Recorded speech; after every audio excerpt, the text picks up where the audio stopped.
నువ్వెంత సంపాదించినా సిల్లి సంచనుభవంలోకి వెళ్తున్నావే. ఎంత సంపాదించినా ఆడు కొంప ఈడు కొంప దోసుకొచ్చుకొని సంపాదించుకున్న నీ డబ్బు దరిద్రత మిగిల్చింది, కానీ ఏమైనా ఆనందాన్ని ఇచ్చిందా? ఏరబ్బాయ్, ఎంత సంపాదించినా అప్పుడప్పుడు గొర్రె తోక తెలుసుగా, అది ఎకరాలు తిరుగుతుందంట. ఎందుకో?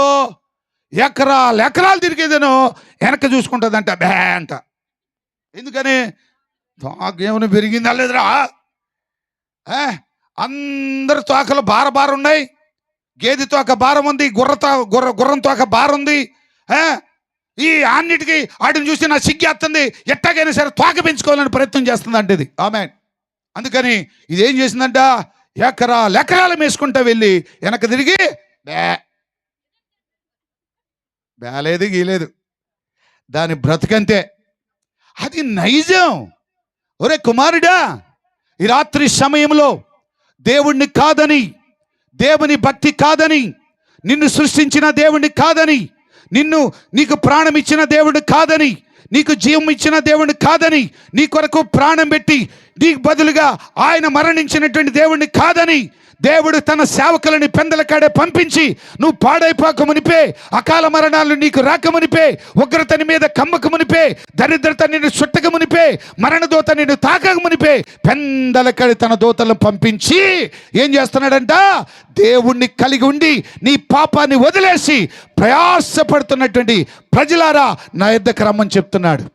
ఆయన దగ్గరకు వస్తే ఏముందో తెలుసా? నిత్య జీవం. ఆమేన్. ఆయన దగ్గరకు వస్తే నిత్య జీవం. మరణమే లేని జీవితాన్ని ఇవ్వబోతున్నాడు దేవుడు. మరణమే లేని బ్రతుకుని ఇవ్వబోతున్నాడు దేవుడు. నీకు ఆనందాన్ని, సంతోషాన్ని, సంపూర్ణ సంతోషాలు, నా కుడి చేతిలో నిత్య సుఖాలు నా దగ్గరే ఉన్నాయి అంటాం. సంతోషం కావాలా? ఆనందం కావాలా? ఆరోగ్యం కావాలా? డాక్టర్ల దగ్గర లేదు. అది డబ్బులో లేదు. డబ్బు నీ ప్రాణాన్ని తీస్తుందే తప్ప కాపాడలేదు. అది ఒక దినాన కోవిడ్ సమయంలో నేను చాలాసార్లు చెప్పాను, ఒక చాలా ధనవంతుడైనటువంటి వ్యక్తి ఏం చేశాడంటే, ప్రియులరా, ఆ కోవిడ్ వచ్చిన తర్వాత స్టార్టింగ్ 2020లో వస్తే వారు అప్పటికి 2000 రూపాయలు ఉన్నాయి. పెద్ద మూట కొట్టుకొని వచ్చింది వాళ్ళ భార్య వచ్చి తన భర్త కొరకు అడుగుతుంది. ఏమని అడుగుతుందంటే, ఏమండి డాక్టర్లు, నా భర్తను ఎలాగైనా కాపాడాలి, బ్రతికించాలి, నా భర్తని బ్రతికించాలి, మీకు ఎన్ని లక్షల డబ్బైనా ఇస్తాను. ఇదిగో నేను నా భర్త కోసం నా వ్యాపార రంగంలో దాచిన లాభసాటినంతరిని కూడా ఇదిగో నేను ఈ మూటను మోసుకొని వచ్చాను. నా భర్తను బ్రతికించి నాకు అప్పగిస్తే ఇదిగో ఇందులో ఎన్ని లక్షలున్నాయో తెలియదు, కానీ ఇన్ని లక్షలు నిమికిచ్చేస్తానని చెప్పింది. ఆమేన్. ప్రియులారా, మాట్లాడుతున్న వెంటనే డాక్టర్లందరూ కూడా ఆ వ్యక్తిని హాస్పిటల్లో చేర్చారు. హాస్పిటల్లో చేర్చిన తర్వాత హాస్పిటల్లో చక్కగా ట్రీట్మెంట్ చేసుకుంటూ ఉన్నాడు. వెంటనే 1 గంట కల్లా ఒక వార్త బయటకు వచ్చింది, నీ భర్త చనిపోయాడు. సారీ మేడం గారు, I'm sorry, very very sorry అని చెప్పేశారు.